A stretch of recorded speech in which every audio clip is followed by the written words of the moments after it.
Good evening, everybody, and welcome to Punch Kick Choke Chat. It's Thursday night, 8:30 p.m. my time here in Toronto, and I'm so happy you're here with us. My name is Sean Benson. I'm one of your hosts of the show. And whether you're watching this on YouTube live, whether you're watching this on YouTube later, listening on one of the podcasts, any of the apps you want, we'll have Punch Kick Choke Chat, or as we most like, here with us on Zoom so you can ask live questions and be part of our living history. We're so happy you're here whenever and whatever time zone you're watching. Every week, I get to introduce Sensei Nicholas Suino, who is an 8th Dan in Iaido, a 6th Dan in Judo, a 6th Dan in Japanese Jiu-Jitsu, one of my favorite martial artists on the planet. And Sensei Suino, I'm looking at you now in a different room. I'm on a different angle because I had to go laptop tonight. So not quite as, drastic as you, but where are you coming to us from? Well, I don't travel as much as you or for as awesome reasons, but I'm in northern Michigan doing a few things, chasing different kinds of animals and doing some land scouting this weekend. So just a new location. Seems pretty awesome to me, Sensei. Yeah. Well, listen, one of these times you got to come along on the trip and I'll show you some big parts of the state I love so much. Thank you so much for that introduction.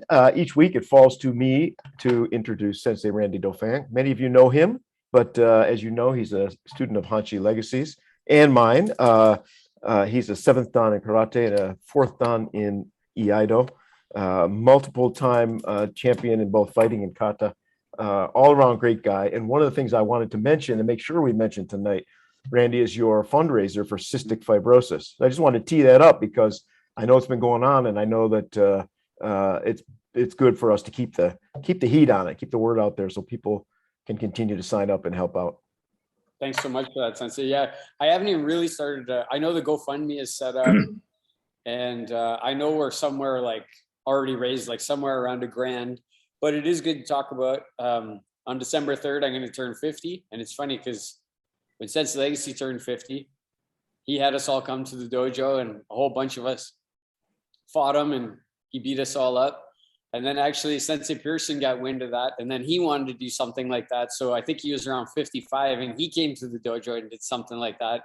So I'm just trying to follow in the footsteps of these two guys. And so when I turn 50, I've just agreed to fight 50 people, 2-minute rounds with a 1-minute break in between, and just asking for a minimum donation for cystic fibrosis so that, just so that we can raise some money for some of our friends who are struggling with that. But thanks for that intro.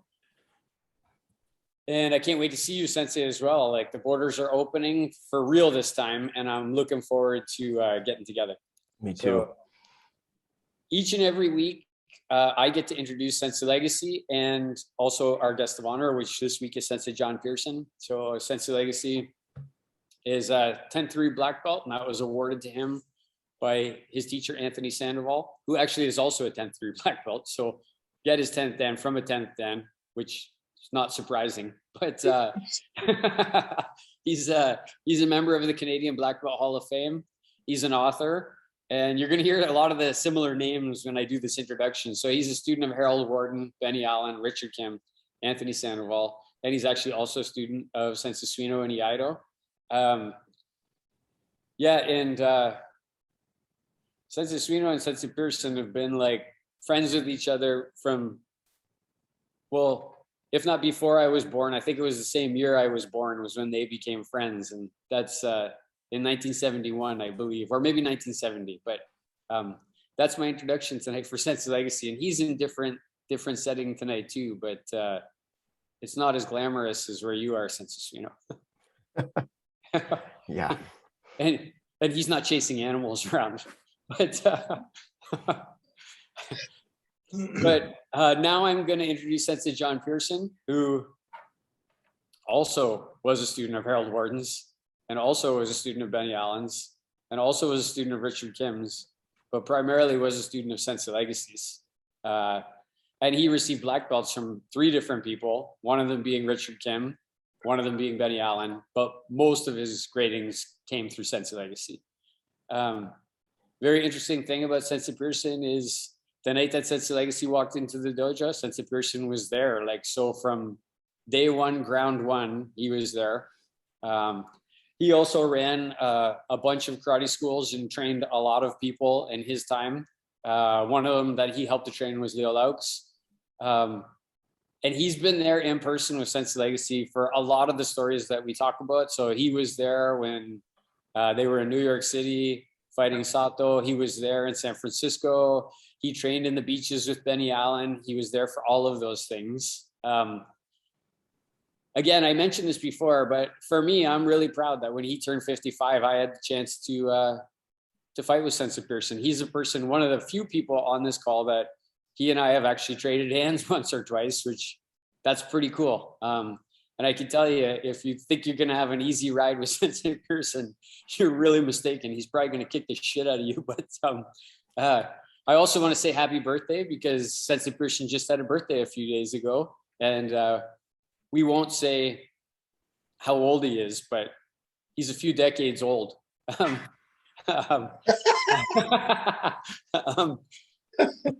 I want to also say about Sensei Pierson is that his name probably for me has been mentioned more times in the dojo than any other name. Like, you know, Sensei Legacy often mentions Wally Slokey. He often mentions Billy Hines, you know, Richard Kim. He mentions these people, but right from day one and all the way through, he was always mentioning Sensei Pierson. Always that name has been present in my mind. Every time I've been around him, he's always been honest and willing to talk about any of the events. And he always says it very similar to the way Sensei Legacy says it.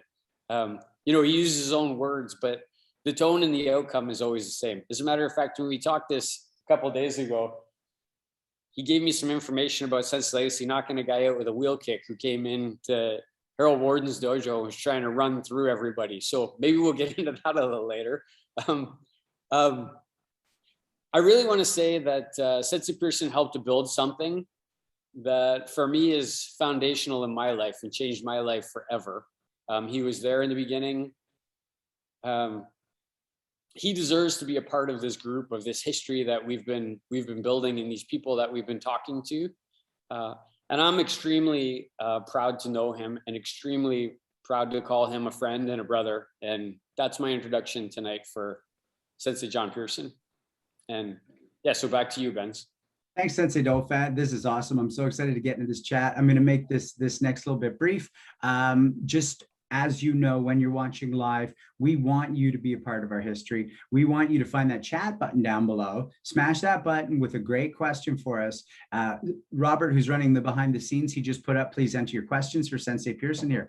By the way, also just above it, if you look in your chat button, there's the link to the GoFundMe for the cystic fibrosis, which is what Sensei Dofan is doing for that birthday. So check that link out, donate a few dollars. And I just want to say, you know, it's one thing to spar everybody, you know, 50 rounds, 2 minutes, you know, but first off, I can't wait to talk to many of you who haven't fought Sensei after that 2 minutes to go, oh, fuck, I've heard, but I had no idea. And also I was talking to Sensei today and he's like, yeah, I'm just, you know, doing a little training for the thing. Like, this isn't a token thing for him, partly because of the cause and partly because he's not just going to give you a token round. You're going to have to fight for your time. And he won't say that, but I'm going to say it because we should all be training for the third weekend of February for the Matsumura Challenge.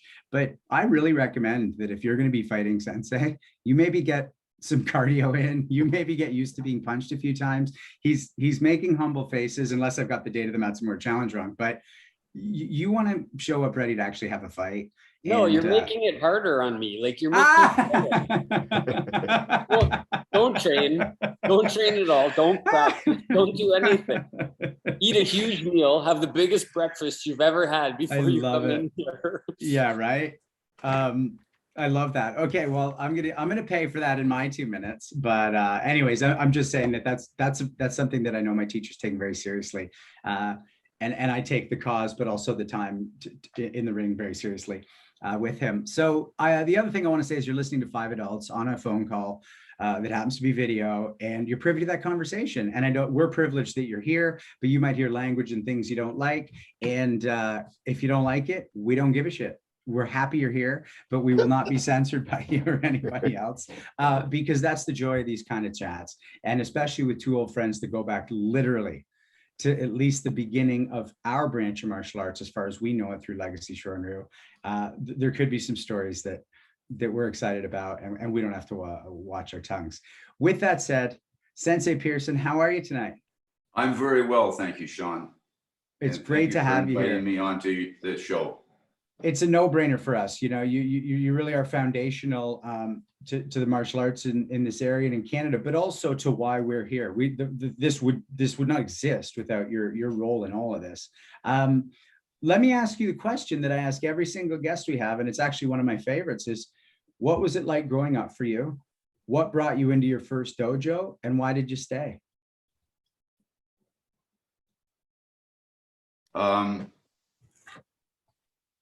Coming through public school as a child, you know, your confidence isn't as strong as it should be. And, you know, I ran into some bumps in the road and some fights and some challenges as a kid. And I had a speech impediment. I stuttered when I got excited. So hopefully I do not do that tonight. But, and then that would lead, once I got stuttering, into an argument, then that would lead into confrontation on a physical level. And then as I got older, I wanted to look at becoming a better person and having some structure. So a show came on back in the late 70s, 71, called Billy Jack. So I went to see it. And after I come out of that show, even though if you watch it today, it's, you know, it's made a long time ago, but it inspired me to look into martial arts. And there was nothing around back then, like, you know, cell phones weren't around, computers, what was that? That type of thing. So I looked in the phone book and found the London Self-Defense Center and went down on Glasgow Street and went into the basement. And when I went down there, there was like black belts, like, you know, it was only 2 or 3 or 4 of them, you know, like not like today. And so it was Bob Wilcox was there, Al Lynn was there, Glenn Dunham was there, and Lauren McKenzie. And Lauren McKenzie, we nicknamed him The Rock. And he started us out in the workouts. And his motto was 50 of everything. So I found it very challenging and very exhilarating, learning something and also getting some great workouts in. And so out of the gate, you're thrown in as a white belt doing 50 of everything. You're taught your basics and you're just doing 50 of everything. Yeah, I was 20 and okay. I was in good, I was always in good shape, but this was something else. And to be there, I got my yellow belt in 3 weeks. I trained every day. Every night I went home, I trained again. I learned part of a kata, went home and trained and just perfected it. Just ate it up. So I just want to back up just a kiss. You know, you're 20, you mentioned the speech impediment, getting into some confrontations that, you know, didn't feel great. What was it in the movie Billy Jack? It's not the first time we've had this movie mentioned on our show, but what did you see that made you go, I'm literally gonna hunt down what that guy's doing? What was the essence of that? The self-confidence of one man standing up for other people and trying to do the right thing. You know, it just made sense. You know, Bruce Lee didn't come out until later. Like Enter the Dragon didn't come out until like around 73. So there was none of that hype back then. So it was just, oh, there's a guy, one guy, I'm one guy. He's not super flashy, but he's good. He's effective. I'm going to look into it. Where do I find karate? And in the phone book. In the phone. In the phone book.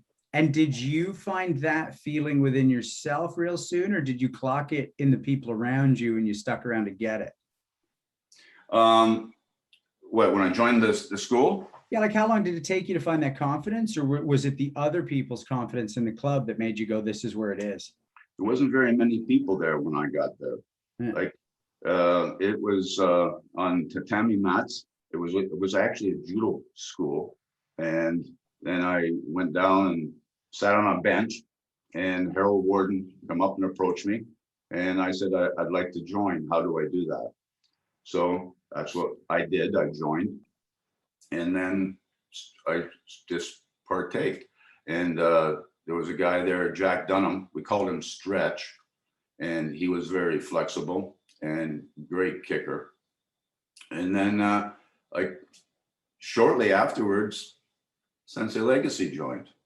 I didn't know him from Adam. So it was like two different worlds coming together, and we hit it off. It just hit it off in a competitive manner, to the point where we were so good. We're like brothers. Like we just felt good about each other and competitive. I didn't want to miss a class because I knew Gary would be at that class and he would learn more, and I didn't want to fall behind. So that camaraderie and competition drove me. That's what drove me. I love that. Legacy. I love that. I'm going to throw it to Sensei Dofan right now, because I know just already the names you're mentioning, I know he's going to want to ask about Harold Warden and that first meeting. So Sensei Dofan, I want to throw this to you right now. Yeah, I just, the question I want to ask Sensei Pierson, and maybe you, Sensei Legacy, just both of your opinions on this, because you say there's not a lot of people there.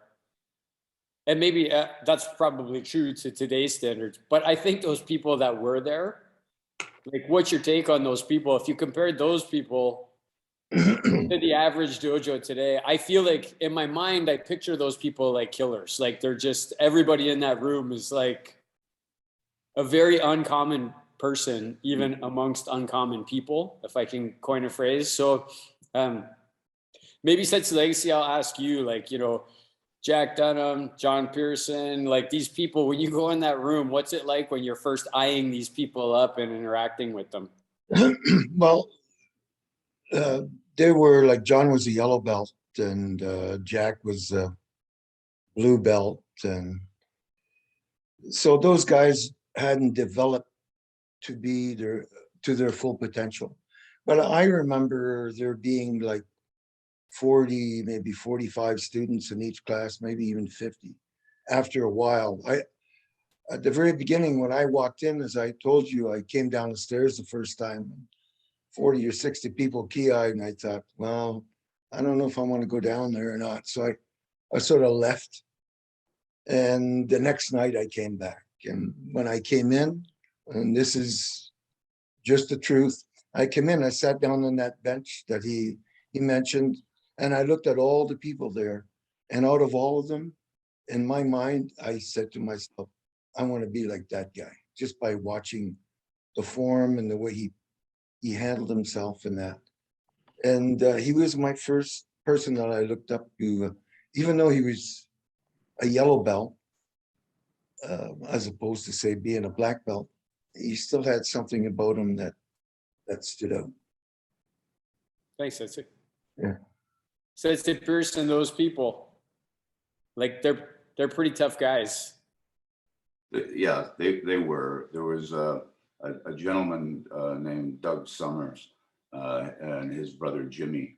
They were from Elmer, and Harold would tell him, "You don't kick people in the head, Doug." You know, and no, he didn't listen. He was a great kicker. To be able to kick like him was phenomenal. You know, and he was a tough guy. So yeah, there was no nonsense. Like it was. You go to class, you know that you're going to get bruised. You know, like it's a given. But it felt good because you knew it was working. Yeah, and maybe Sensei Pierson, if you don't mind, like, just how long was the class? Take us through, like, what was the bow-in like? Like, what were basics like? Like, what was the average class structure when you were in that dojo? Like, what was happening? It was about a 2-hour class, and you know, Sensei Lauren McKenzie would come out and he would take us through a workout that would last about 20 minutes. Okay, so it was nonstop, 50 front kicks, 50 of all the floor kicks, all the punches, leg raises, push-ups, all of it, 50 of everything. So that he ran that through really quickly, and that was about 20 minutes. Then we had 15 to 20 minutes of learning and moving around, learning kata, educating ourselves in the martial arts. And then the end of the class, after that, there'd be some kumite. And then now you got a warm down. So you're not doing 50, but you may be doing 25. So the workouts were just phenomenal. And Lauren McKenzie was great. And while we're trying to catch our breath, he's sort of, picking his feet and, playing with his toes and, are you guys ready yet? Okay, let's go again. So it was, and that conditioning is what gave us some really good structure and basics. We learned the basics right off the bat. So I have another question for you, Sensei Pierson. So, it's funny, when Sensei Legacy, his brother didn't believe he was a black belt at one time. Like, I remember going down there with him, and his brother, he was training me, getting me ready for my black belt the first time I went down there. And I remember they started coming up and asking me questions, and I'm like, like your brother's the one who taught me, right? And they're like, yeah, I guess, right? But like, Sensei laughs about it all the time. I kind of am curious to know, your father is known as a fairly tough guy in London. Like, he was known to be what was your mom and dad? What were their feelings about karate when you, as a 20-year-old, were they like, this is great, do this, don't do it? Were they supportive? Did they? Yeah, my dad, when I was a kid growing up, unbeknownst, I didn't know he was a tough guy. And it was later on. And then he came down to some of my workouts and watched. And because at first he says, oh, you're doing that karate stuff, eh? And I said, yeah. He was very supportive, and he met,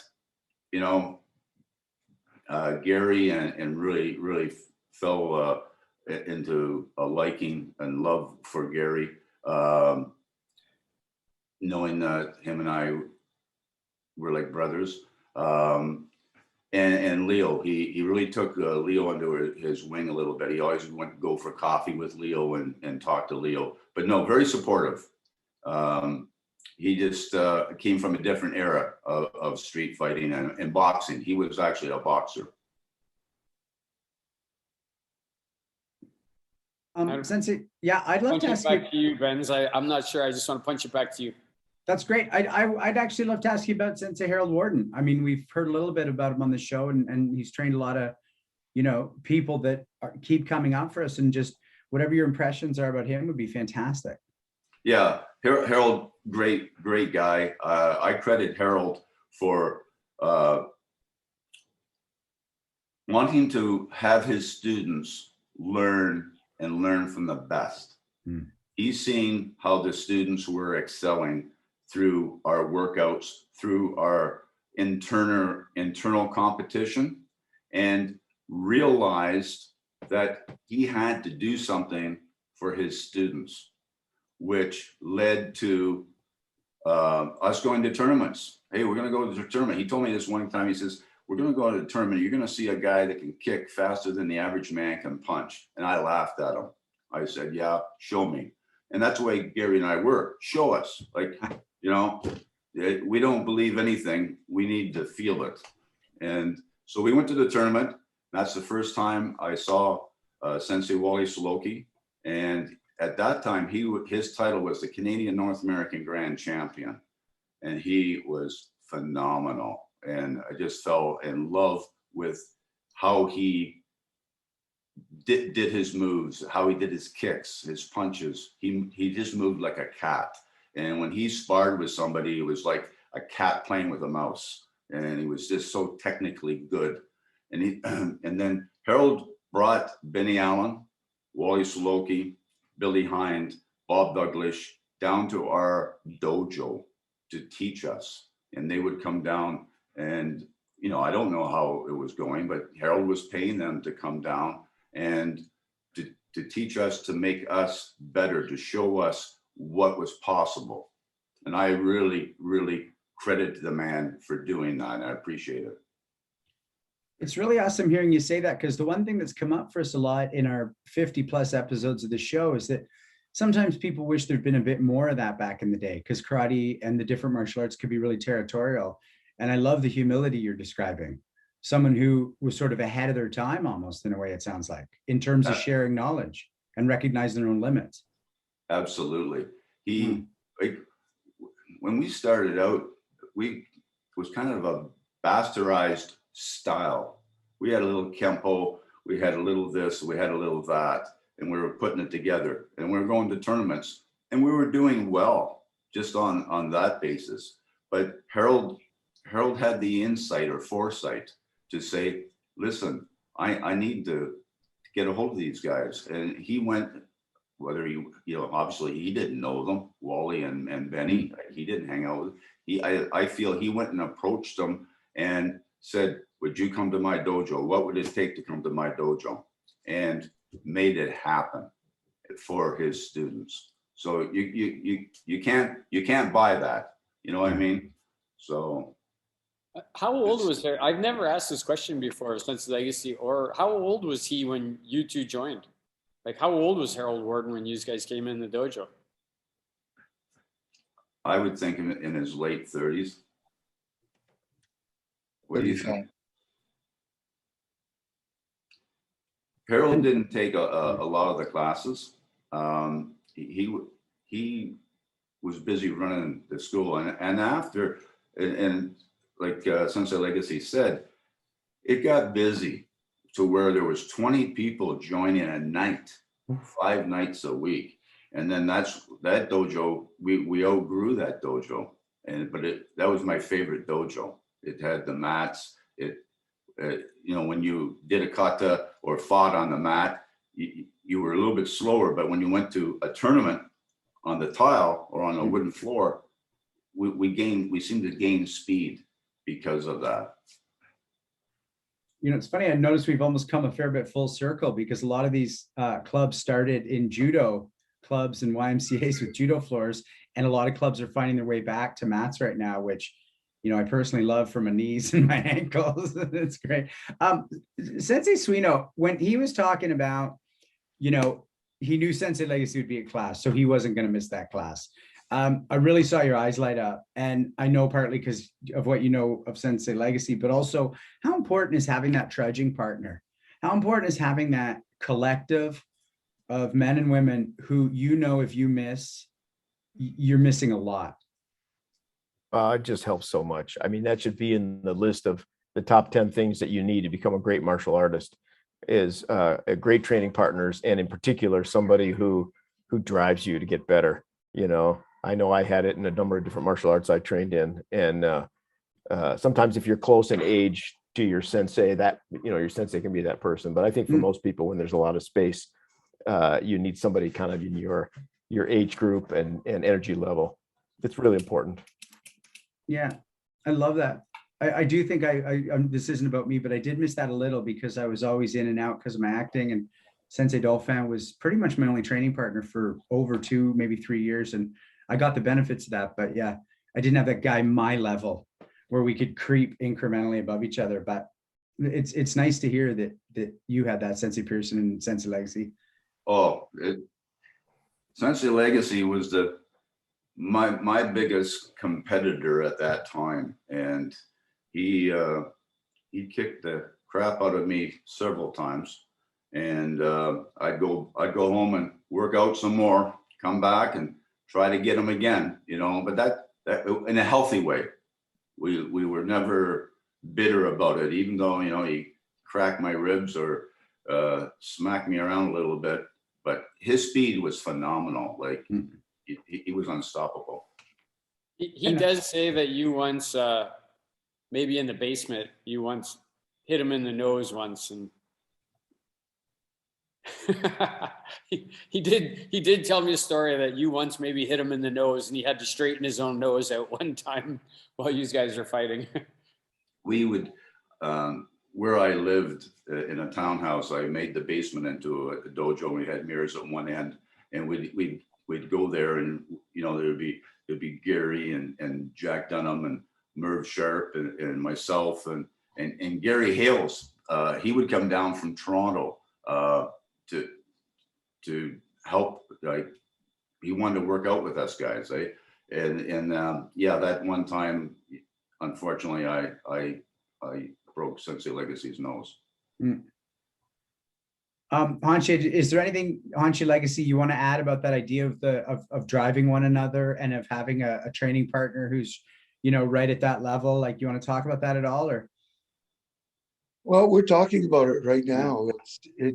It's exactly what it is. It's not special for me or for John. It's in all the dojos. You have guys who wanted to do real karate. We did anyway. We want to drive the other person. In reality, I wasn't really trying to drive him to be better than me. I was trying to get to be better than him. So he was the one who was trying to make him better than me. Right? Yeah. So, and that's what really caused, like in my book, I talk about him, and all I'm going to say is, with a lesser partner or a lesser friend in martial arts, the level that I did get at, I owe a lot to him. Thanks, Panchi. Yeah, I want to ask you a question, Sensei Legacy, because you were there. Like, we're talking to a person now that you were there right from the beginning. Do you, he has said things to me about you, and you have said things to me about Sensei Pierson. Like, do you have any strong memories from back in the day of people came in and Sensei Pierson taking a round out of people or doing different things? Like, I know personally, like, the front kick and the reverse punch are something you don't want to get hit by when you're fighting with Sensei Pierson, but he's a big man. Like, he's got to outweigh me by a couple of pounds. But I remember the one time where I'm a small person. I'm 5'7" and a quarter or something, and John is much larger. He's probably 5'11", something like that. But I remember one time when I had to be fast. It was like, fear helped a lot when you didn't want to get hit. But I went in there one time with a full intention of hitting with a reverse punch. I got halfway through my step, and he hit me with a front kick. I found myself going backwards in midair, and then my butt hit the mat and went. So those, whilst we pulled our punches, we didn't pull them that much. And there was no every day I won or every day he won. It was always, you never know what's going to happen. So it's hard to really pick anything. It all was good with John. How about you, Sensei Pierson? You got any strong memories of things that you saw Sensei Legacy do or that you want to share? Well, again, we were, I think I was a blue belt. Gary might have been a blue belt. Jack Dunham was a brown belt, or it might have been a green belt. I don't know. It was a long time ago. But this gentleman, this fellow come into the dojo, and Harold Warden would, it was part of the night where we're going to do some sparring. And so the newcomer, he says, "Oh, come on up." So he put him up against the white belt. We didn't know really who he was or where he was from. I believe he was a green belt, green or blue belt himself. And he knocked the wind out of the white belt. And we thought, "Oh, okay, that happens. We're used to that." And then the yellow belt, Harold put him up against the yellow belt to see how he was going to fare.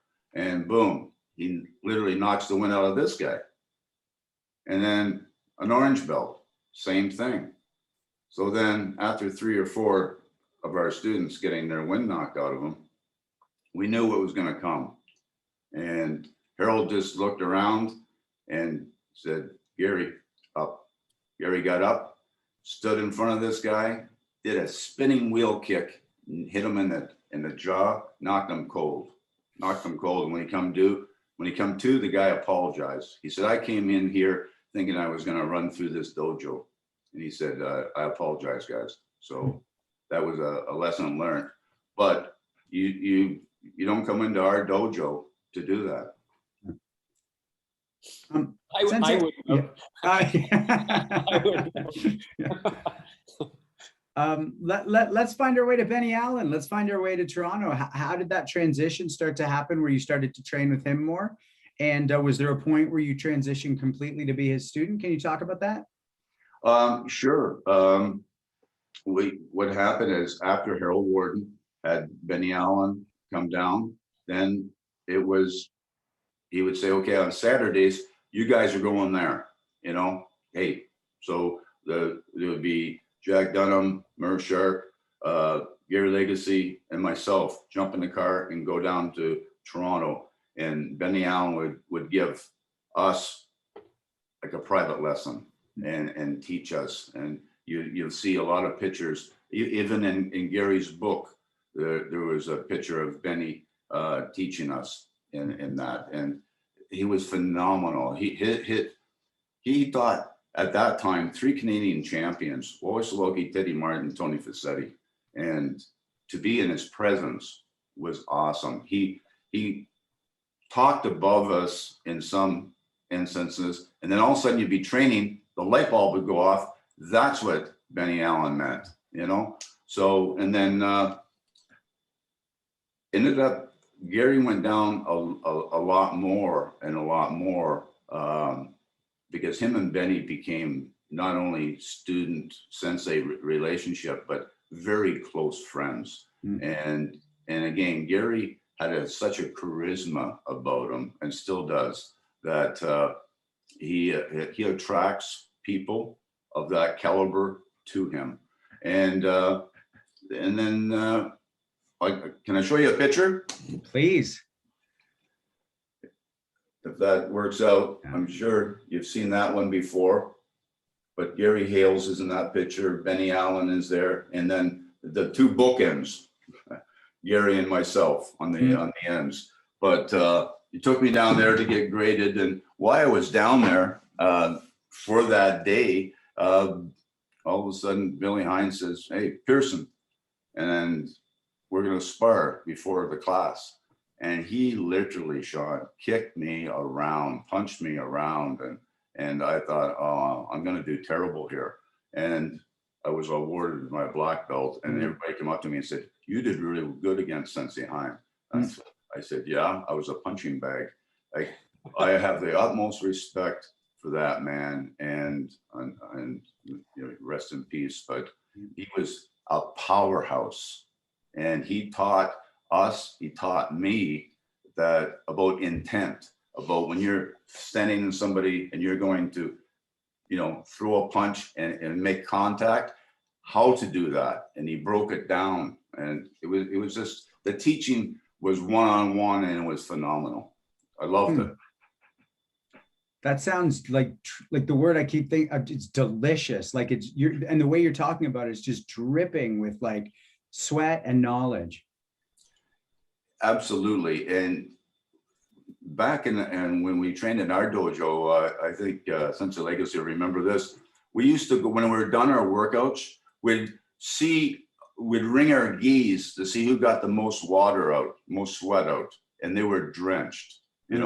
Like here's a picture after a session after Sensei Sloki had come down. You can see he's quite wet. But that's our dojo back then, with the punching bags at the one end, the Macquarie on the wall, that type of thing.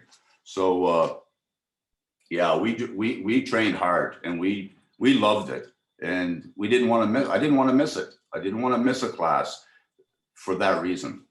Yeah.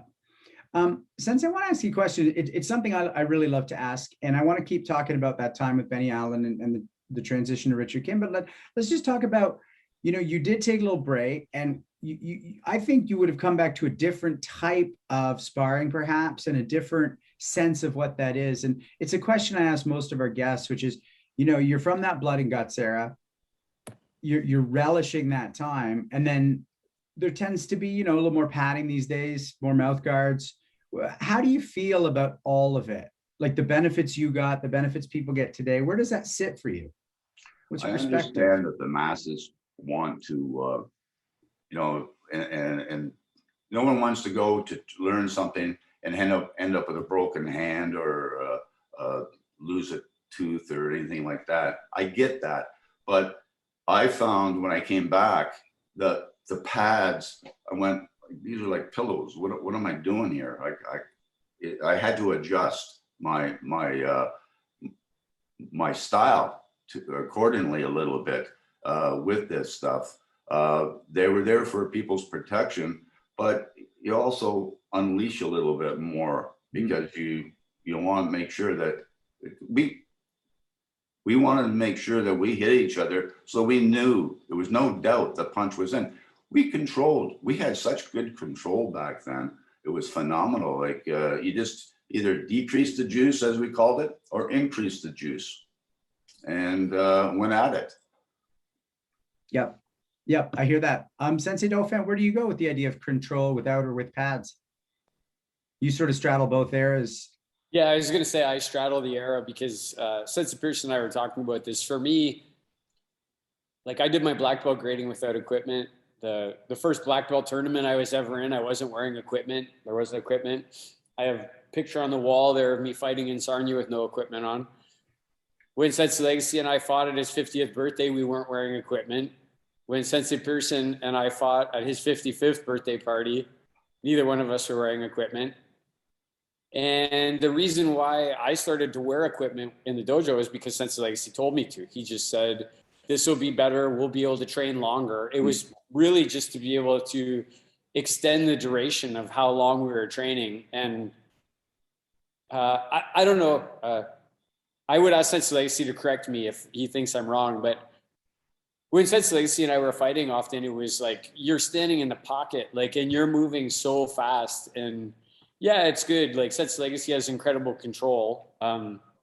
Mine's much better these days than it was back then. But when you're going 3, 4, 5 moves deep, you can't make a lot of mistakes then, right? And so sometimes the equipment allows you to go a little bit deeper. And so my opinion would be, Sean, now in the end is, I think people should learn how to fight without the equipment, right? You should learn how to fight without equipment. And then you put the equipment on once you kind of get to a certain spot. And then that helps you to maybe take it a little farther, maybe. I don't know what Sensei Legacy, how does that sound to you? Like,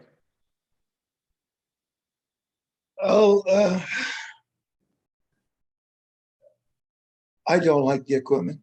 I never have. It's just that karate means empty hands. And you learn a lot faster when you get hit by bare knuckles but like I told you, it will allow us to train longer. Once you've learned to respect your opponent and you as the aggressor are more careful, or if you want to be less careful, then wearing the equipment, you can hit a little bit harder in the body. So I think for modern day purposes, because of the way that students are not the same anymore,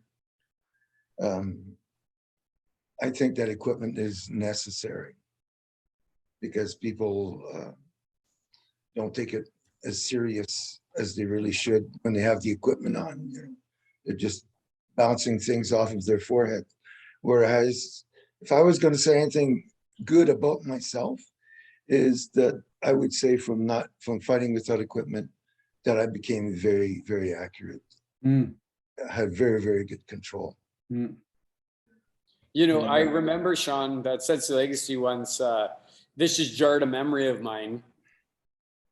I had heard a couple people in the dojo and he said, you're not allowed to wear equipment now for like 2 months. You got to just fight bare knuckle again for the next 2 months. Because as Sensei Pierson was saying, the equipment was allowing me to slam it in there a little bit too hard. And Sensei just said, you're not allowed to wear equipment for the next 2 months. No, I love this. You know, I'm always on this show as a student as well as a host. And We should ask Sensei Strino what he thinks about equipment. Yeah. Because judo doesn't have any, but how do you feel about the karate realm? Well, I love what everybody said. I think we're facing a challenge. I mean, there are a few people that are willing to come in and fight without equipment. You know, I'll spar my top guys without equipment. Not that I'm that great. I think there's a different mindset. I think there's an old school mindset about accepting pain and training with it. That's really valuable in any martial art. You know, in judo, we, you know, if you have a trustworthy training partner, you go deep in chokes, you go deep in joint locks, right? You go deep in scary positions, and you just go there if you trust your training partner. Because if you never do that, then A, your skill doesn't develop as deep, and second, and B, you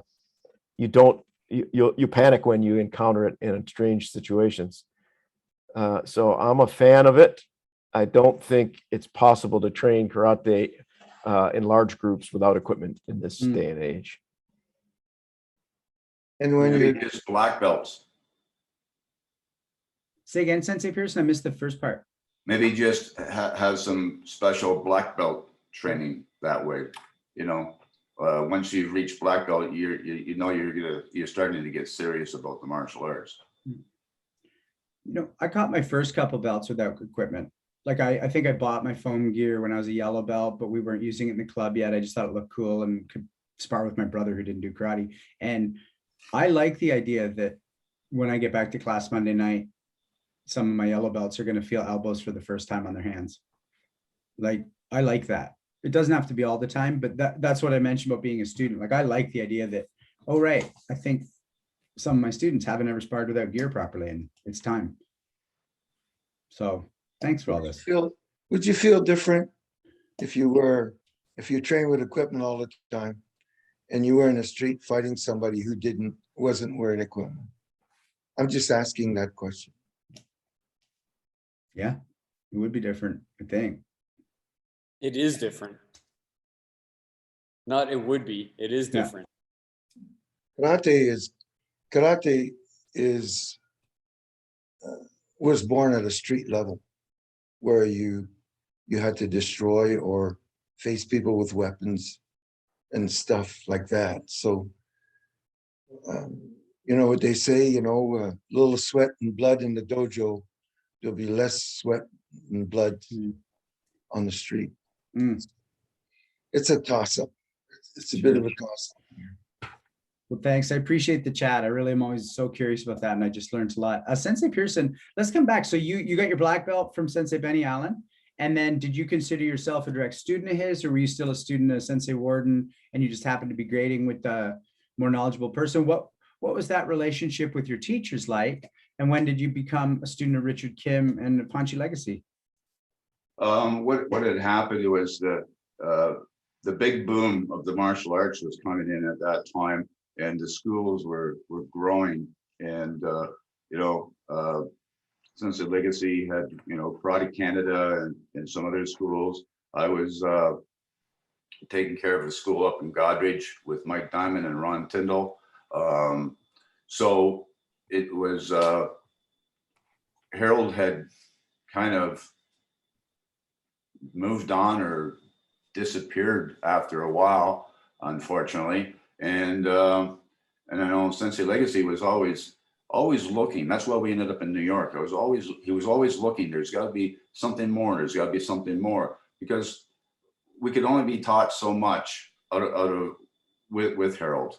And like I said, the man had the insight of putting us on to great people like Benny Allen.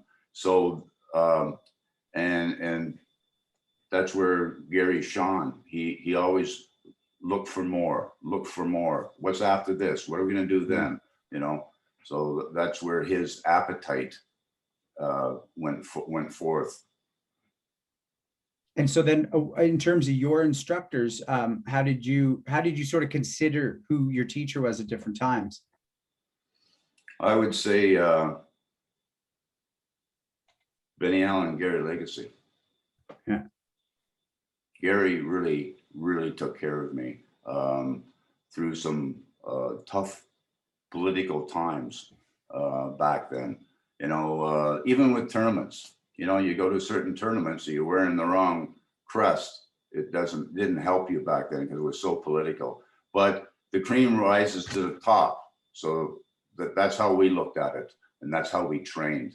Like Benny Allen taught Sensei Legacy and I how to, before class, start fighting slowly, slow motion.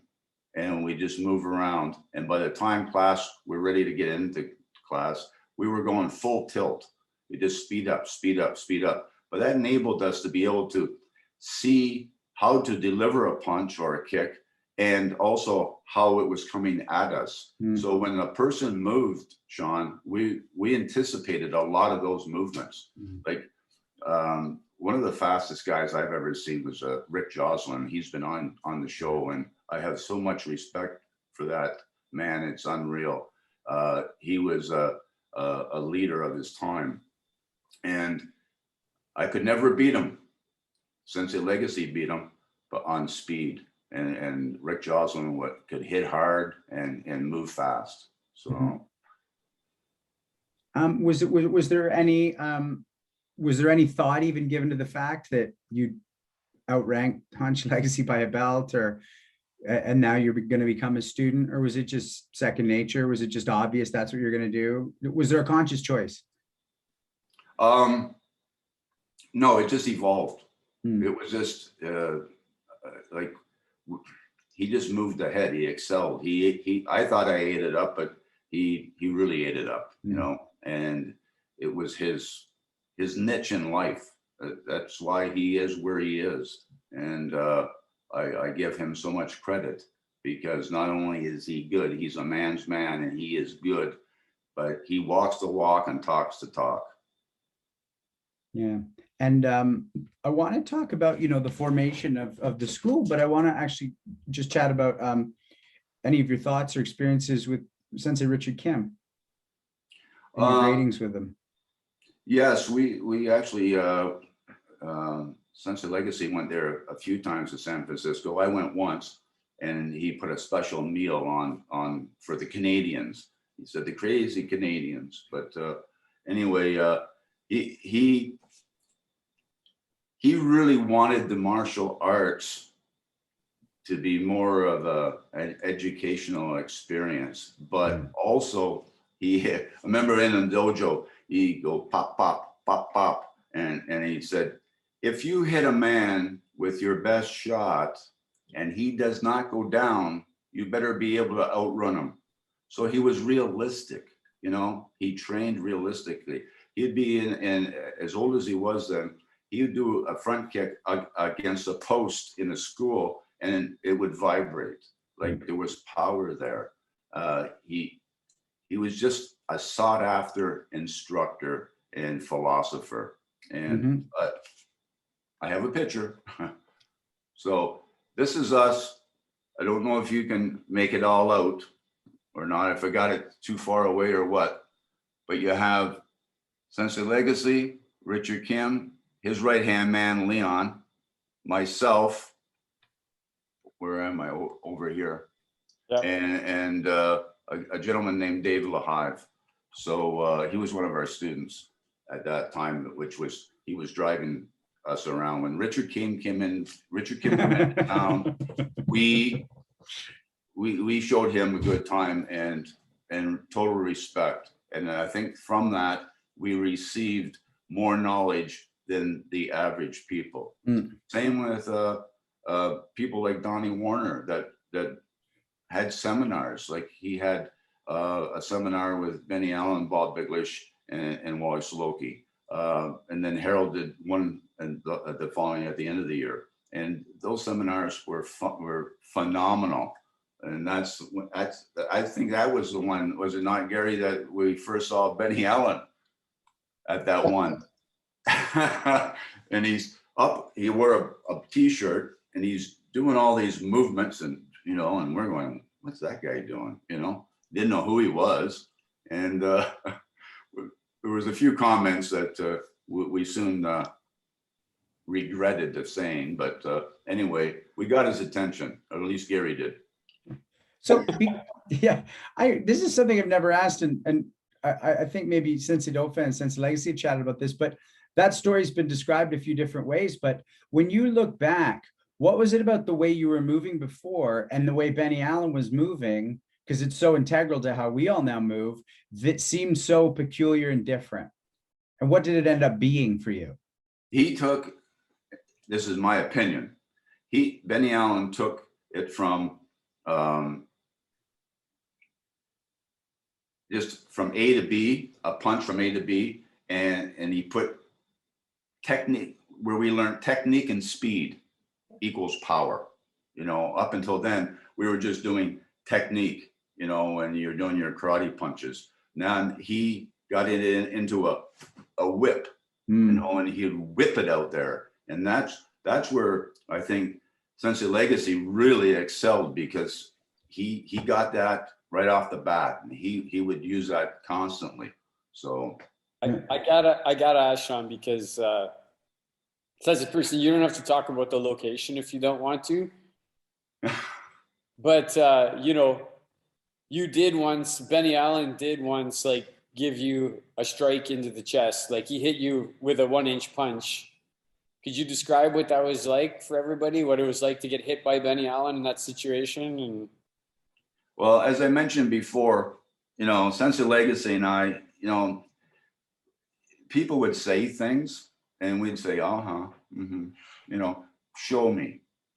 So we're actually at Gary's one evening, and Benny Allen and Gary and I were standing there, and I said, Sensei, could you show me that tightening of the fist?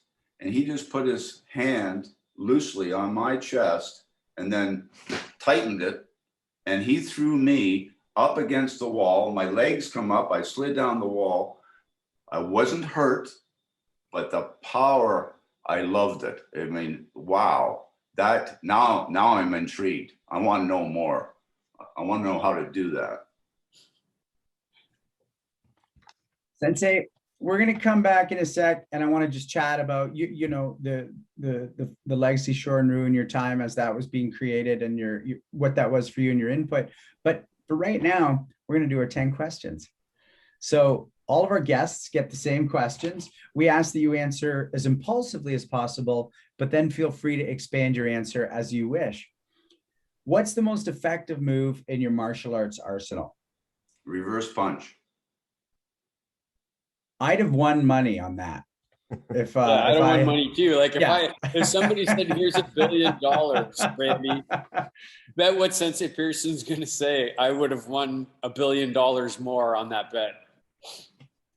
Who's the most influential martial artist in your life, Sensei? Wow.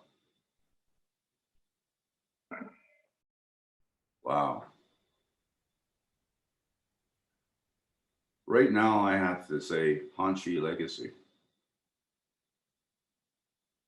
I really love the guy.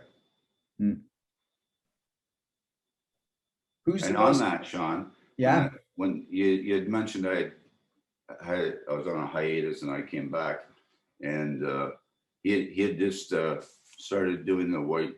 He was into the white crane for a few years, and he said, you know, you got to see this. It really works, and that. And he was showing me. And later on, I went to the dojo to start learning the white crane. And I'd said to some fellow students of Panchi Legacies, if it was anybody else that had brought that to me or showed me that, I would have probably laughed at him. But because Panchi Legacy, and I respect the man so well, and I know his capabilities, I said, this has got to be real. This has got to be the next step in martial arts. Thanks, Sensei. Who do you believe is the most influential martial artist of all time, and why? I almost would think Gichin Funkoshu, because he was responsible for the modern day karate do. What excites you most about the next 5 years of your training?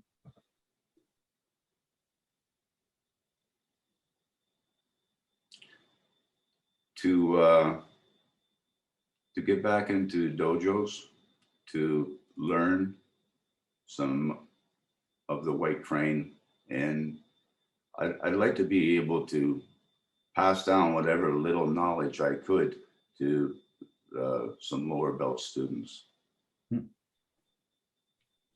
If heaven exists, what would you like to hear God say when you get there? Well, thank you for putting me there. Anyway, welcome. Do you have a favorite film and television martial artist? I do. I gravitate towards Van Damme because I guess of his flexibility, that type of thing. Same with Sensei Wallace. The man was phenomenal, you know, he on his stretching ability. Right on. Do you have a martial artist, living or dead, in any time in history that you'd want to train with the most? Again, I'd have to go back to Gichin Funakoshi because that, like, Sensei Legacy has become a very good historian, where I'm not, although I would have liked to work out with those guys from back then, just to have experienced it. Yeah. If everyone in the world could get the greatest benefit you've gotten from martial arts, whether they train or not, what gift would they be getting? Health and confidence. And the last two questions come as a single pair. What's your greatest achievement and your greatest regret? I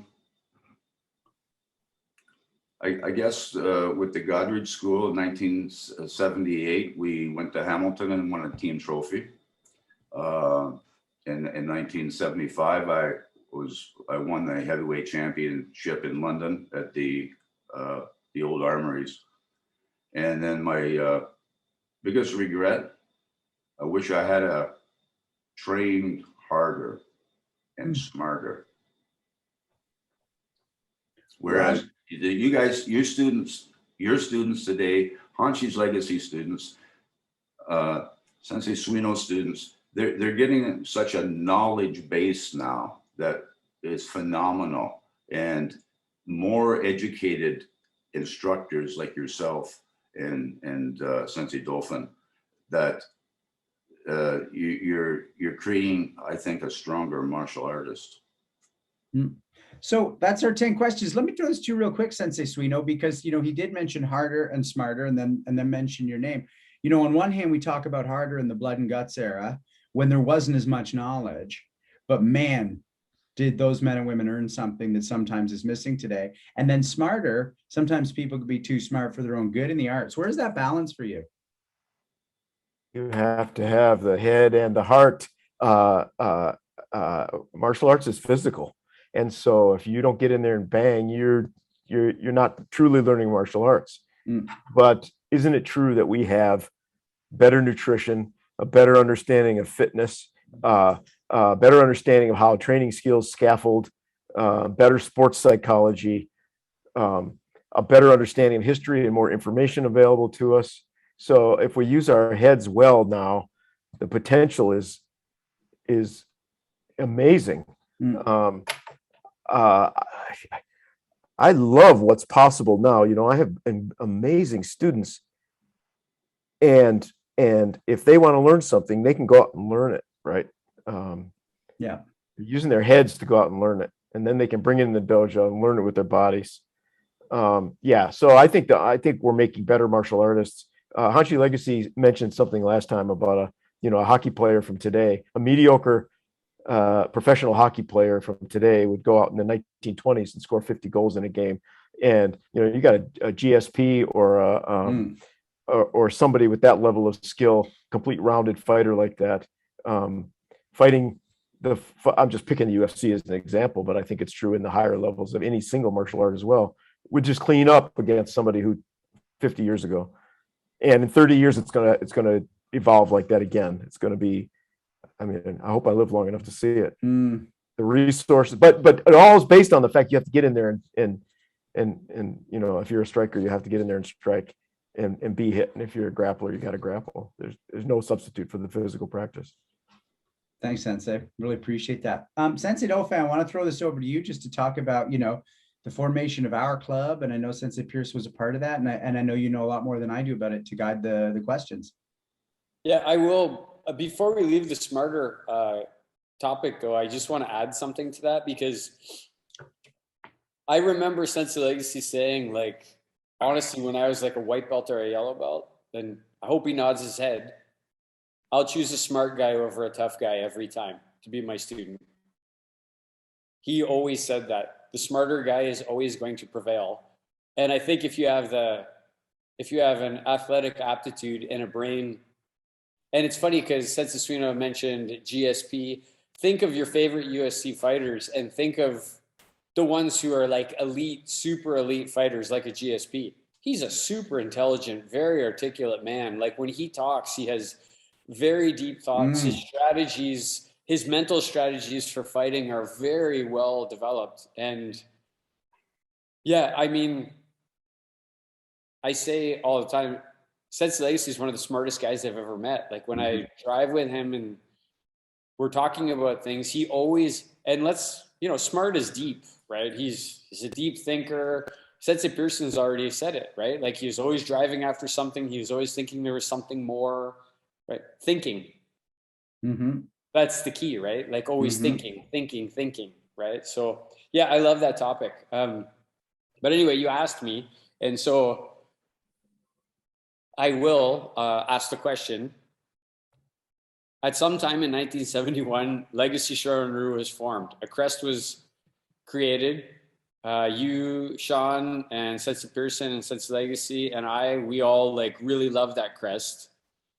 And so I guess I'm going to throw it to Sensei Legacy first and just say, when Legacy Shorin Ryu started, when you started Legacy Shorin Ryu, where was Sensei Pierson in the mix of that? How did he help you? Like, what did he do? Would it have been the same? I don't know that. In my mind, I romanticize it and think it wouldn't have been the same without him being there. But I'm just curious, Sensei Legacy, about when you formed Legacy Shorin Ryu in and around 1971. How was Sensei Pierson helping you with that? He was the guy who initiated it. Harold Warden had retired from teaching, and everybody had went their own way.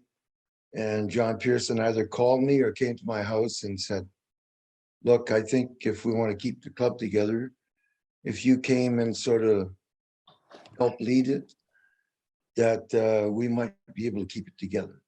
So it was entirely on his shoulders how our club actually got started, because I never thought myself as being the leader of that school. I just knew that John and I trained hard, and I didn't want to be bothered with any business stuff or any of that. But after that happened and the students started to come back, then we had to decide to what type of logo or where we're going to go, maybe join an association. And we just started to work on that. But this school was not formed by me alone. Absolutely not. It was formed by every student that's ever been in it. Yeah.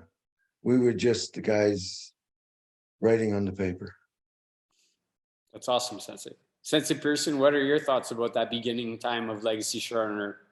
You obviously feel passionate about it because you carry that crest every day of your life. Everywhere that you go, you carry that crest with you everywhere that you go. So what are your thoughts about that? That crest will open many doors, many dojos, okay? And it's an honor to have been asked to put it on, and I wear it proudly every day. And yeah, but Gary was a born leader.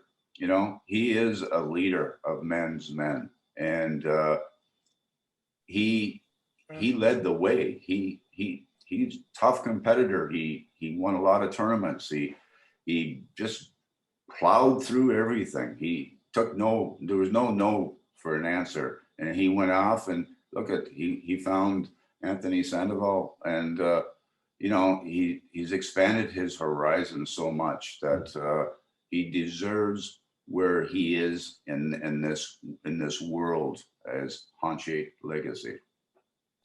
Okay, I think nobody on this call would argue with you about that, and probably nobody, like, we're all aligned in that thinking, Sensei Pierson. But when you go back to that beginning, like when you called Sensei Legacy and said, you need to do this needs to happen, blah, blah. Why was that you thought he was the guy that needed to do that? Why, like, what was it about that time? Well, he was a little apprehensive because Gary didn't like the paperwork. He didn't like the business aspect. He just wanted the martial arts aspect. But by doing that, the tattooing and that, to see, you know what it was? Let's see where we're gonna be in 50 years when that happened. You know, what insight? What other man would have that insight? Where are we gonna be? And let's do it with a tattoo. And look at the people that have this tattoo, and they're all in their own right phenomenal instructors and practitioners. So when I come back and they were holding a Shiai and I went involved, I was so proud to be a part of that. When Sensei Legacy said, hey, would you come and be a judge? And then all of a sudden I found they had a 35-year and older competition. Hadn't competed in many years, but went into it because I knew the competition would be good, and that's who he is. And that's why, again, when I said you need to keep on going. He had Karate Canada going. He had I don't know, 8 or 10 schools on the go finally. And he just is a leader of men. That's it. And that's why he had to do it. I was not the leader of men. He was the leader of men. But him and I were so close and competitive. I feel we made each other better, but then he excelled beyond that. Okay, so then I'm going to ask another question, and I'll start with Sensei Legacy, and then we'll let you give your thoughts on it as well, Sensei Pierson. Okay. It's called Legacy Shorin Ryu. That didn't come out of midair, like it didn't. So I've heard that Sensei Legacy didn't want to call it Legacy Shorin Ryu, right? So Sensei Legacy, do you want to talk anything about that first, and then let Sensei Pierson add some thoughts? No, this isn't about me. It's about John. So yeah, I understand. I started trying. No, that was not my choice. Again, it was John Pierson who chose the name. What does legacy mean? Yeah. You just had a cool name. Legacy means to leave your legacy. And that's why I think Gary Fonega was convinced to say, okay, we'll call it that. But you got to understand, he's a very humble man. Like he doesn't brag about himself. When we were going through the training, there was a small thing between confidence and cockiness, and we'd fight to make sure we stayed on the right side of that line. And you're not cocky. You are who you are. Sensei Legacy, you said this is about Sensei Pierson, and I agree, but I'm asking those questions because I have a little bit of knowledge on the subject. And that's where I think a lot of the value, like, for instance, Sensei Benson, myself, like, what if he didn't say to you, like I've said this to you, what if you left when you went into the church? I know it's not about you, but Sensei Pierson, where would I be today if you didn't say to him, you need to start leading this club? Like, that is about you. While Sensei Legacy is the one who accepted the mantle and moved forward, you were the one who said, you need to start leading this. That's about you, Sensei Pierson. And I have benefited from you making that decision in 1971 to push Sensei Legacy to do this. What is also about you is the name Legacy Shorin Ryu. I know Sensei Legacy. We all know him. There's no way he would have chose that name. There's just no way he would have called it Legacy Shorin Ryu. I know that. Sensei Suino knows it. Sensei Benson knows it. We all know he would have never chose that name. You had to push him to choose that name. And I know that you did because he told me that you did. And so I think everybody needs to know that's about you. That's not about Sensei Legacy. That's about you. And thank you for doing that. Yeah, it's so funny. I was going to chip in and say the exact same thing. I love it. Sensei Pierson, let's bring this back to something very specific about you. Okay. And I'm going to use my own world. Half the reason I stay sober is because I would not have the guts to go back to an AA meeting and say, I'm coming back. But you did take a break. And then you had what I consider the courage and humility to go, I'm coming back to martial arts. Can you talk a bit about that? Because I think it'd be really helpful to some people. I think there's probably some people out there who walked away from a dojo one day for any number of reasons, who are probably a little scared to come back. And maybe they're a little scared to come back after a certain period of time or a certain age. And I'd love to hear your thoughts on that. What happens there is you when you leave, for whatever reason, life hands us different obstacles. So raising a family, making certain choices in life that, you know, unfortunately you had to put your training on the back burner. But to come back, I was very fortunate when I came back that Sensei Legacy welcomed me with open arms. And all of you guys have welcomed me as well. And I thank you for that. So it almost, like when I fought in that competition and Leo Loke said to me at your Yuri, it's like riding a bike, eh? And I said, yeah. But yeah, it's a love, it's a passion. And to those people that have maybe left for a short time, yeah, come back. You had your passion, come back to that and pick it up where you left off. And it's doable. You can do it. You know, no one wants to kind of start over again, but it's doable. And what was the biggest challenge for you? I remember at the tournament, Sensei Pierson, you didn't have a belt. I remember that. Yes, I know. And I still wear your belt. Thank you. No, I went to a tournament and I didn't, I opened my case, my duffel bag, and I went, I don't have a belt. And Sensei Dofan walked over and said, you do now. And I went, wow. And I still wear that belt. Thank you. But you just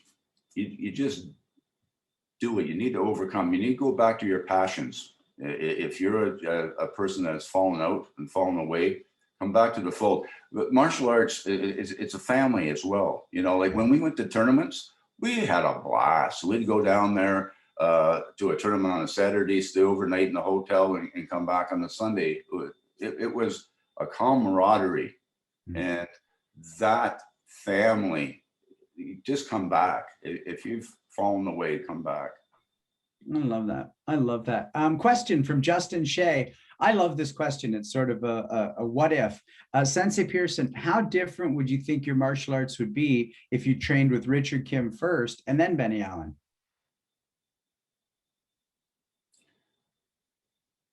Yeah, it would be different. Benny Allen, it was a forerunner. Like, wow, you know. Richard Kim, he had many students and he was, you know, of what he was, but no, I wouldn't give up. I wouldn't want to, it would be so different. It would be so different.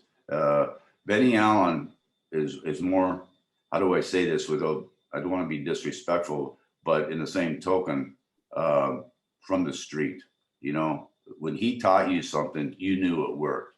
You know what I mean? So, and his reputation and who he trained, and same with Hanshi Legacy, he's got champions of students as well. So no, it would have been a lot different. Richard Kim was more of the classical man. Benny Allen was more of the realistic, man. Mm-hmm. You know it worked. Hanshi, I saw you had a bit of a reaction to that question. Do you want to add anything to that idea? That would be hard to answer. No. It just came in the right order. Mm. The choice that I made after, I would still be Benny Allen's student, but he walked away from everything because of political stuff. And we're a very, very physical school, and what our students needed was to learn the classics. So I tried to hunt somebody down who would teach us some philosophy and history and the classical side of karate. Mm-hmm. So I was the one who chose Richard Kim at that time to go to, and it was because of that, because of his less physical, more martial arts side. Right on. Sensei Pierson, before we go around the horn and take our way home, you mentioned wanting to impart, a little something and of what you humbly said, the little But what's interesting is when we had Leo Laux on the show, he said something very similar to your Richard Kim quote, and I wonder if you passed it on to him.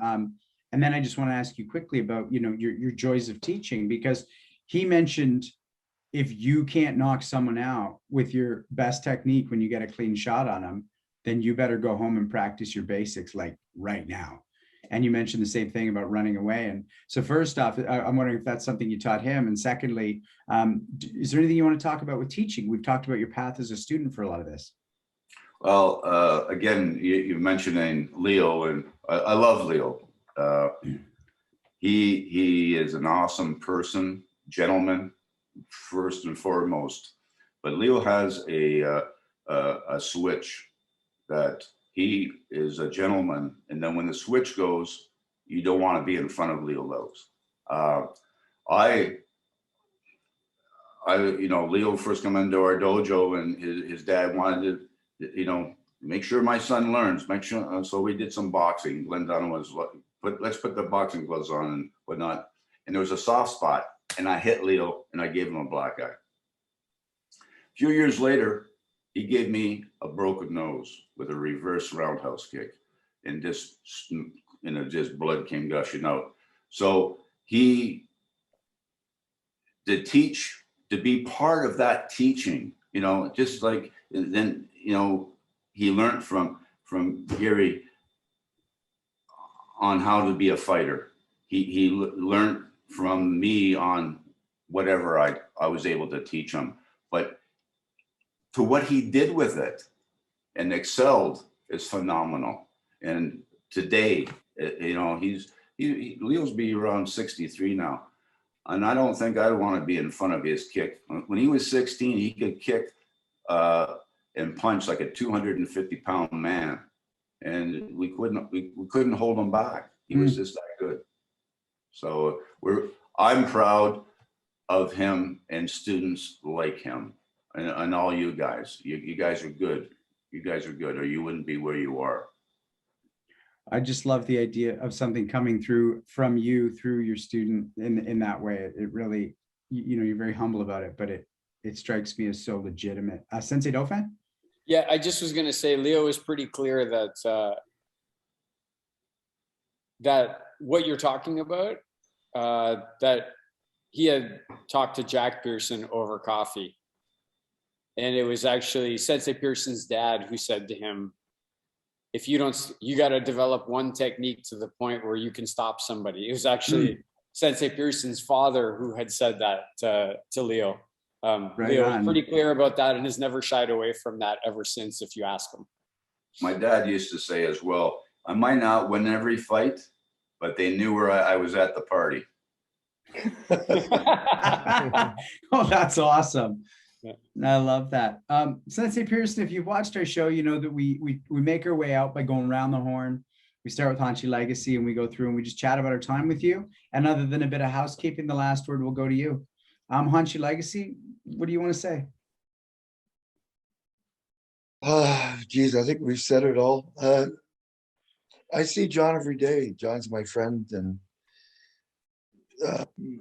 I just want to say one thing, and that is thanks for giving me a rough ride. I needed that.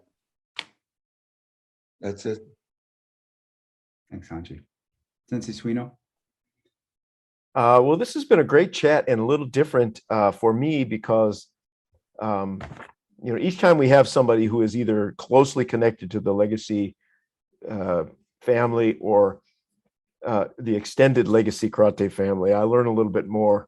And tonight was really kind of an insider's chat, right? And fascinating. I know enough now from my distance that I can fill in some of the missing pieces.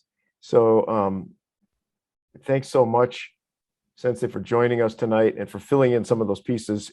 And I really, really want to get together and have a conversation over coffee when we can do it in person. I think that's going to be better even than this was.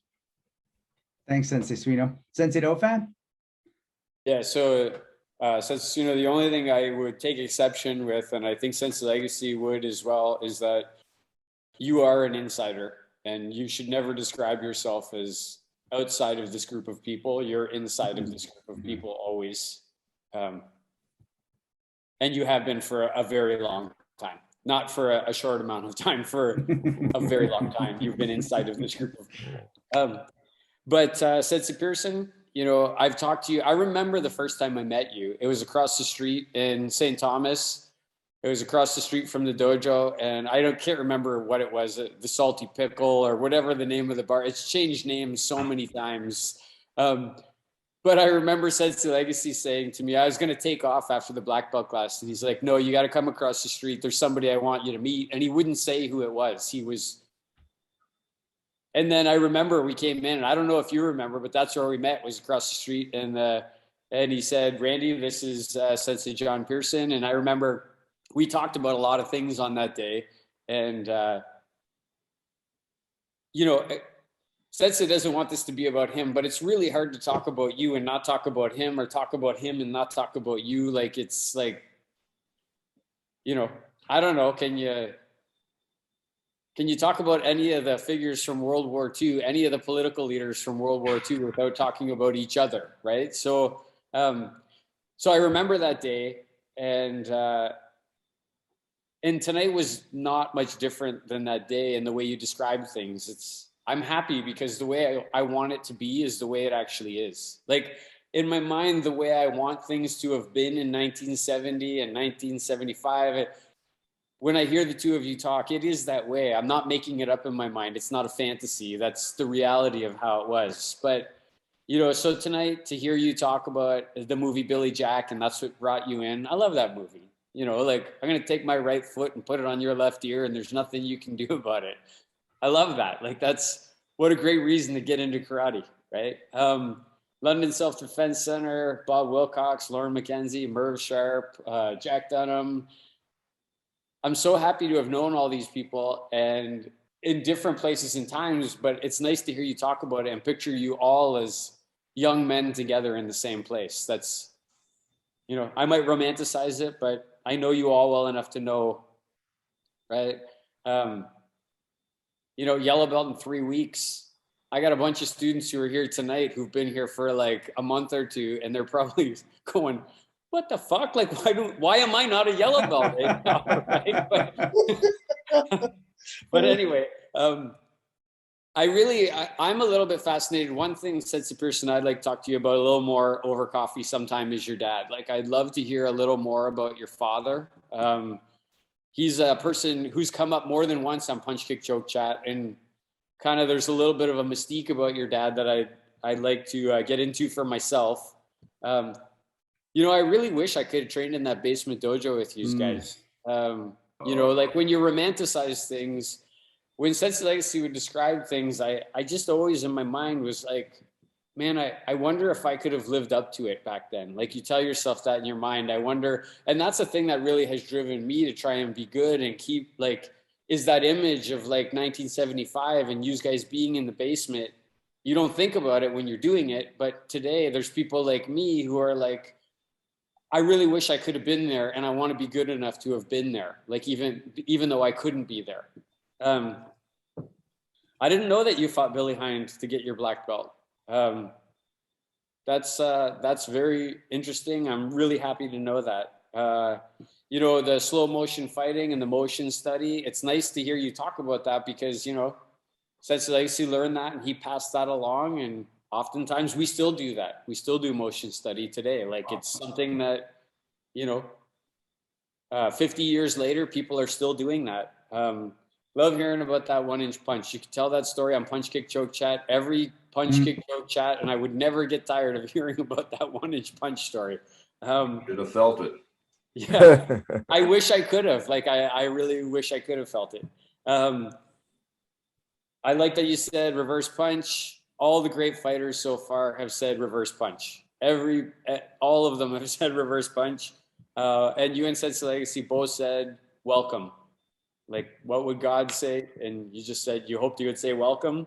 I like when you said Betty Allen, when he taught you something, you knew it worked. That's awesome. I like that you said Funakoshi and you wish you could have trained with those people. Yeah. I like when you said about walking the line between confident and cocky, and that you stayed on the line of being confident and not on the other side of being cocky. And it is a fine line. And I would agree with that. Like, you're a very confident person. The black belts in Legacy Shorin are very confident people, but I don't think they're cocky. None of them that I know are cocky people. You know, Sensei Pierson, my final thing is you came back, and I'm so freaking happy that you're back. Like, I'm really so happy that you're back in Legacy Shorin.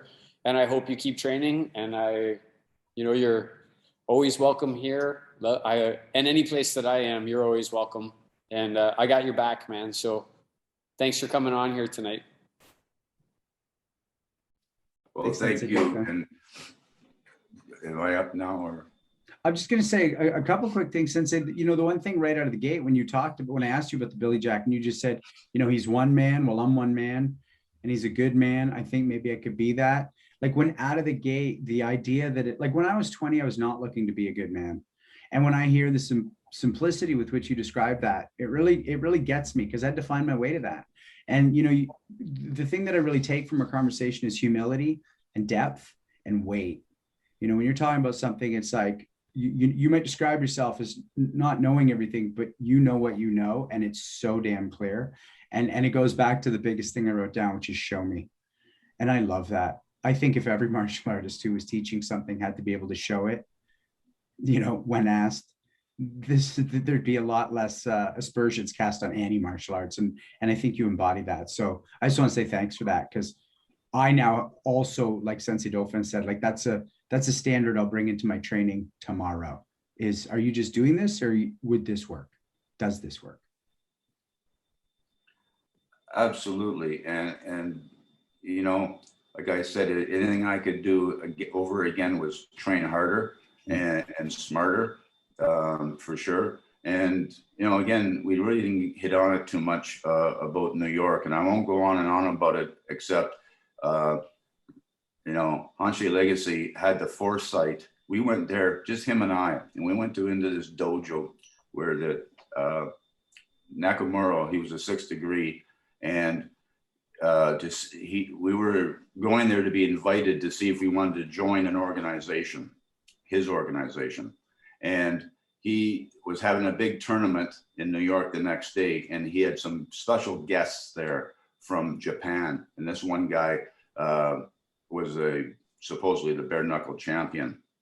And just Hanshi Legacy and I were there, and they wanted to show us we did some kata. I was so nervous. I started in one kata and finished in another. And I sat down, and Gary looked at me, and I said, I know. And anyway, he got up and did his thing. And then the sparring started. Gary went through this guy so quick, man. And he was supposed to be a champion from Japan. And I was so proud of Gary. Bang, and he just bang, his reverse punch took this guy and made him look not as good as he supposedly should have been. That is where show me. That's what it's all about. You can have, and you know another thing, Hanshi Legacy said, and this rings so true. You're only as good as you are today.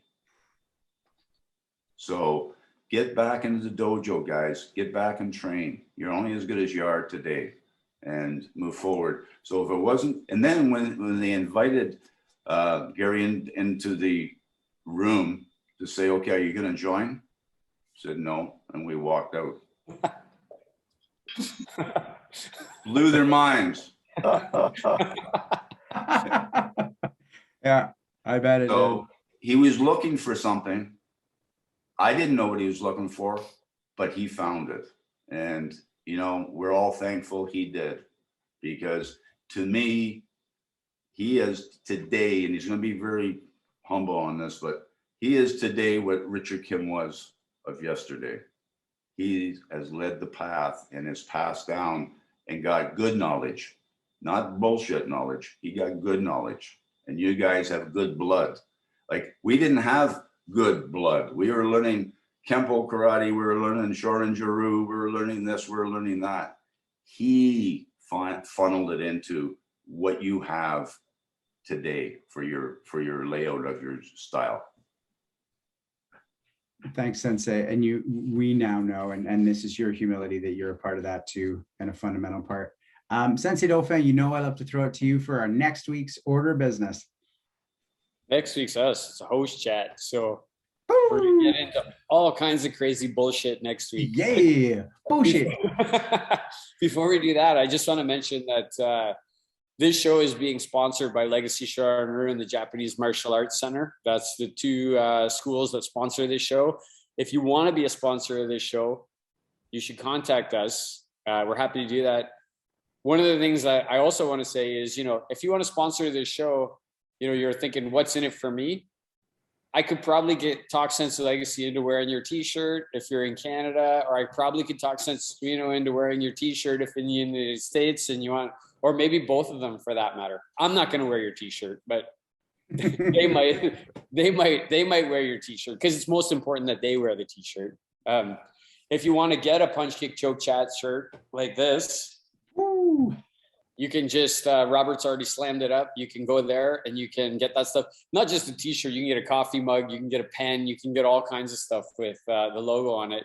And then if you wear that shirt somewhere, please send us a picture of you wearing it. Like if you're at the pyramid, like you're on the top of the pyramid, Yes. send us a picture of you wearing a Punch Kick Choke Chat shirt on the top of the pyramid. It'd be better if you were at like Shuri Castle doing it. That would be better, but pyramid would be good too. Pyramid would be cool. Sure, cast would be cool. Yeah. So next week, host chat. That's it. And then That's we awesome. got lots of people coming. Like I'm beating the brush right now for a couple of big names for after that. Amazing. Amazing. And then, you know, I didn't have this pulled up properly last week, but I've done this enough that apparently I did get the names right, because I just want to say thanks to all the people who helped make Punch Kick Choke Chat happen. That's Robert Schlumsky, Mike Russell, Victoria Feth, Justin Shea, Alden Adair, Andrei Sedashev. This show doesn't exist without all the behind the scenes people, because we don't have to run anything. We just get to show up and chat. So thank you for that. We never take it for granted. It's a pleasure to have you all, everybody. We love that you're here with us, whether you're hearing us in real time or you're hearing later. Thank you for being here. We'll see you next week. See you, everybody. Thanks, Thank Sensei you. Pierson. Bye.